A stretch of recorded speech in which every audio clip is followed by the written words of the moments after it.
Romain, Dave, au lendemain, le sentiment qui plane un peu, c'est quoi? Que c'est irréel ce qu'on vit comme période dans le foot français d'une manière générale. Tu as une décennie complètement dingue en fait. Si tu fais 2016-2026, il faudrait se repencher dessus. Mais c'est complètement fou en fait, que ce soit en club ou en sélection évidemment. C'est dingo en termes de talent, en termes aussi d'image, parce que le foot français a restauré une image très très très positive globalement quand tu penses à ce qu'avait été l'après 2010. Donc voilà, non mais parfois je prends un pas de recul et je me dis mais c'est-à-dire qu'un môme de 15 ans, là, lui, son ordinaire, c'est t'es soit champion du monde, soit vice-champion du monde. Et en club, si t'es supporter de Paris, tu te fais 2 Ligues des Champions comme ça au calme. On n'a pas vécu la même vie, tu vois. On a un peu plus souffert avant. Vous voyez les images en direct du Champ de Mars avec notre envoyé spécial. L'envoyé spécial également devant le Parc des Princes où la fête va se préparer également. Alors sachez, tiens, c'est important de vous le préciser, les supporters qui ont tenté d'acheter ce fameux maillot avec les 2 étoiles désormais. Rupture de stock. Rupture de stock, impossible. Donc là, il y a moins de monde devant la boutique parce qu'il n'y a plus de maillot. Donc ils sont allés au Champ de Mars, mais sans le maillot 2 étoiles pour certains. Est-ce que c'était prévisible? Oui. Le stock. La vraie question, c'est est-ce que le maillot avec une étoile est lui aussi en rupture de stock? Parce que c'est vrai qu'il y en a qui ont continué d'essayer de le trouver, ils ne l'ont pas trouvé. 16h27, Braque. Et à l'instant, on nous signale que l'avion parisien vient d'atterrir à Charles de Gaulle. Là, ben, voici même l'image. Voici l'avion qui transporte donc les champions d'Europe avec la coupe aux grandes oreilles, que Marquinhos, symbole de cette équipe évidemment, va pouvoir exhiber devant ses supporters. La scène sera folle, 450 mètres pour fendre le public et arriver ensuite sur la scène qui a été dressée au Champ de Mars. Alors c'est vrai qu'ayant grandi avec peu d'avions retour qui transportaient la Ligue des Champions, l'avion quand il se pose, c'est un événement, on est d'accord. Jusqu'à l'année dernière, on avait vécu ça une fois, tu vois. Ah, ça ressemble à ça. Tout le monde était ébloui, on ne savait pas à quoi ça ressemblait. Ça commence à être normal, donc faut faire attention quand même. Et la fameuse scène où on attend que la porte de l'avion ouais, c'est vrai, maintenant il y a une et impatience sur cette image-là qui est... Le tarmac, il y a toujours un truc particulier. C'est un peu toujours le retour des héros, tu sais. Comme avec une Coupe du Monde, Ligue des Champions, etc. Il y a toujours ce truc. Et il y a le symbolisme d'être un peu en l'air. Oui, c'est vrai. C'est d'être dans les nuages et de redescendre l'escalier pour redescendre un peu sur terre.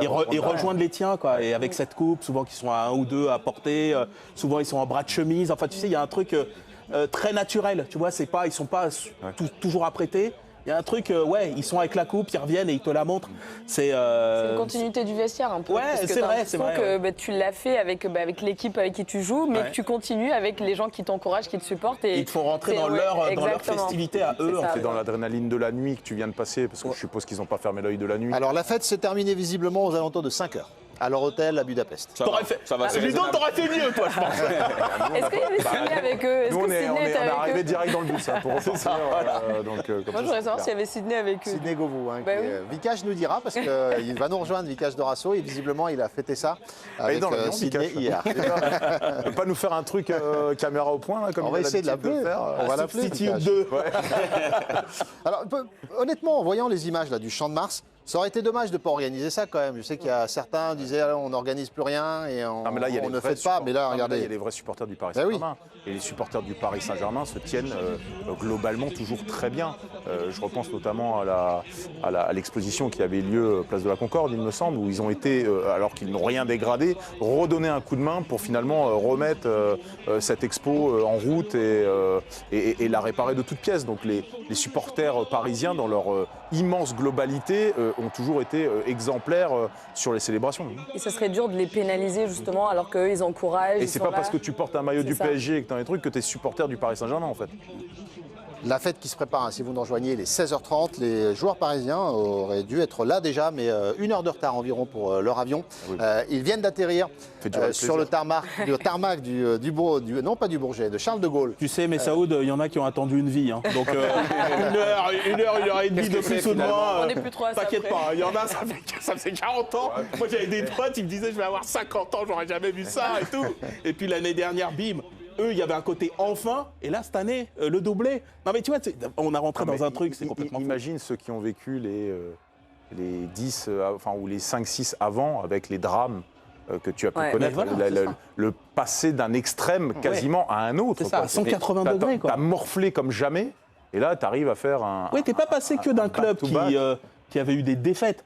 C'est un club qui avait connu des drames. Ouais. La remontada à Manchester, le Real avec le triplé de Benzema. Que des trucs un peu Moi, je trouve que c'est ça qui est encore plus beau. Même. Et c'est pour ça aussi, ouais. Ce que je trouve exceptionnel, c'est que finalement, on parle de cette génération-là, un petit peu née avec une cuillère en or dans la bouche, mais finalement, ils les ont vécus aussi, ces drames, parce que c'est il n'y a pas si longtemps.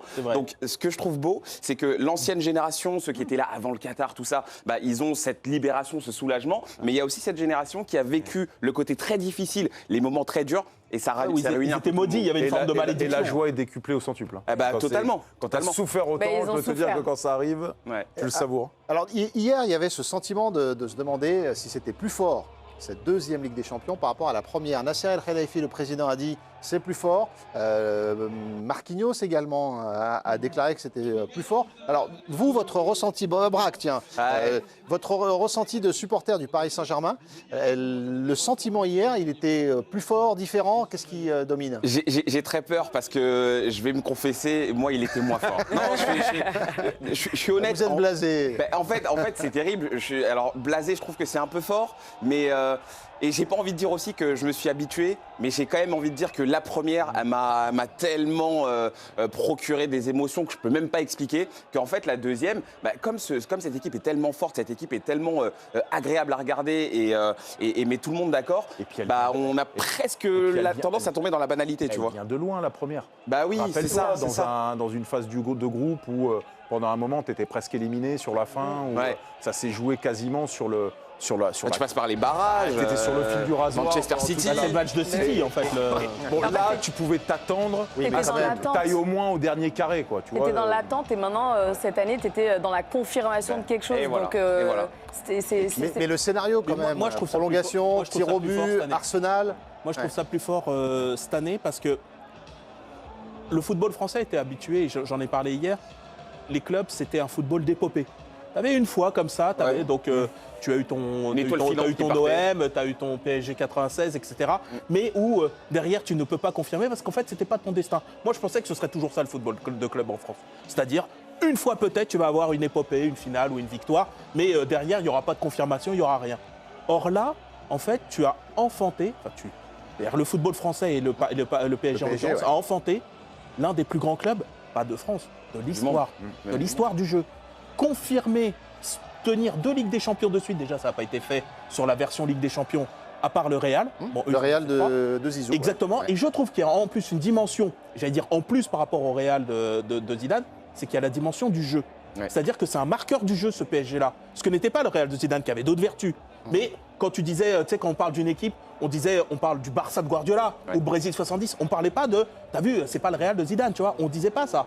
Et je pense que le PSG de Luis Enrique, lui, il peut rentrer un peu dans ce truc de un marqueur du jeu, quelque chose qui va rester au-delà même du palmarès. Mais moi, je trouve que c'est colossal. Ça veut dire que Luis Enrique, il a quand même apporté ce déclic qui fait que le PSG, c'est devenu une grande équipe française, mais du coup aussi internationale, et par son jeu, et par le fait que ce soit des joueurs un peu plus humains, que ce soit un collectif, que ce soit une famille. C'est une référence mondiale aujourd'hui. Et c'est le déclic, je pense, qu'il a pu apporter par rapport au contraste qu'on disait avec le PSG, où on parlait que d'argent, de stars, et maintenant, un PSG qui gagne et qui essaye d'évoluer et montrer des belles choses. Elle a raison. C'est-à-dire que pourtant, c'est un club qui a continué à dépenser. On disait, attention, Kvaratskhelia, il n'est pas venu pour 2 poignées de cerises. Il est venu, 70 millions. C'était un bon choix. Transfert de l'hiver, bien sûr. Mais surtout, ce que dégagent ces joueurs, ça ne transpire pas l'argent. Ce n'est pas le premier truc auquel tu penses. Il y a plein de gens qui ne sont pas fans. C'est ça, cette image-là de PSG Qatar, de PSG qui flambe, de PSG qui respire la thune. Et qui du coup finalement, on n'y pense plus. Et qui du coup était très clivant dans le reste du pays. C'est-à-dire que sorti de la fanbase du PSG, c'était un club qui était détesté. C'est génial. C'est génial cette façon. Et d'ailleurs, de toute façon, tu regardes un petit peu le Liverpool de Klopp ou sur certains. Tu te dis que la continuité, elle est quand même source de résultats, quoi qu'on en pense. Bien sûr. Malgré plein de clubs européens qui ont le chéquier, qui ont la défense un peu facile. Et Luis Enrique, il pouvait avoir un chèque en blanc pour pouvoir faire ce qu'il voulait, recruter entre les... Et il n'a pas fait n'importe quoi. Il a calibré son équipe, mais d'une manière, alors qu'il aurait pu s'emporter à se dire Osimhen, je le veux, allez, on va le prendre. Lui, il me plaît bien aussi, allez. Et derrière, ça aurait été. Ils les auraient signés sans problème s'ils lui les avaient voulu. Donc la conscience de cet entraîneur de se dire attendez, moi j'ai un groupe, mon vrai métier d'entraîneur, ce qui est la source du management, c'est de faire mieux avec ce que j'ai. Non, mais il vit un rêve de coach, en fait. Et la finale, c'est les mêmes joueurs de la saison dernière. Il est dans un club où il a les pleins pouvoirs. C'est vrai. Où il a le chéquier qu'il veut, Où il est respecté. mais qu'il veut, c'est-à-dire c'est pas dépenser beaucoup, c'est dépenser ce qu'il veut pour le joueur qu'il veut. Donc si tu veux, il a un bonheur et surtout, il a les pleins pouvoirs, ce que n'a jamais eu aucun entraîneur du PSG sur les joueurs. Chercher ce pouvoir-là. Il est allé le chercher, mais je veux dire, au début, quand il y a Kylian, il est obligé de se soumettre au projet Mbappé. Oui, mais il y a eu une gestion un peu différente à l'époque. Non, il était en transition attention, à ce moment-là. attention. Il y avait une transition. Non, ne refaisons pas l'histoire. Tant que Mbappé, le PSG demande à le re-signer, il est obligé de l'aligner. Et il l'aligne. Et il l'aligne 90 minutes, même contre des équipes de Division 5. Par contre, à partir du moment où le projet Mbappé n'existe plus parce que Kylian ne signe pas, ne prolonge pas, là, il fait son projet. Et maintenant, c'est me cassez pas les pieds, je vais le faire, mon projet. Et ça, c'est très, très fort. Mais attention, parce qu'à l'époque de Kylian Mbappé, c'est pas du tout pour défendre Kylian Mbappé. Parce oui, que je ne sens pas. Ah non, mais je le chargeais pas. Non, mais je parle même pas toi, Dave, mais il y a quand même ce petit refrain qu'on entend beaucoup là ces derniers temps sur les réseaux. Avec Kylian Mbappé qui est parti. Mais attention, il y a une chose qu'il faut pas oublier, c'est que tu fais quand même demi-finale avec Kylian Mbappé. Tu vas en demi. Et moi, je sais qu'on ne le verra pas et on va pas remettre Paris en bouteille, mais avec Dessy, mais le switch qui s'opère sur cette demi-finale, Kylian Mbappé qui commence à défendre contre le Barça, on le voit. Je pense qu'il y a un truc qui s'opérait, mais l'histoire était déjà terminée. Ce qui veut dire qu'on ne verra jamais ce Kylian Mbappé avec Luis Enrique. Luis Enrique, on va évoquer Luis Enrique. C'est Dembélé. Ouais, c'est ça. La transformation de Dembélé, évidemment, à mettre au crédit de Mbappé Luis aurait dû Enrique. devenir sous Luis Enrique, en fait.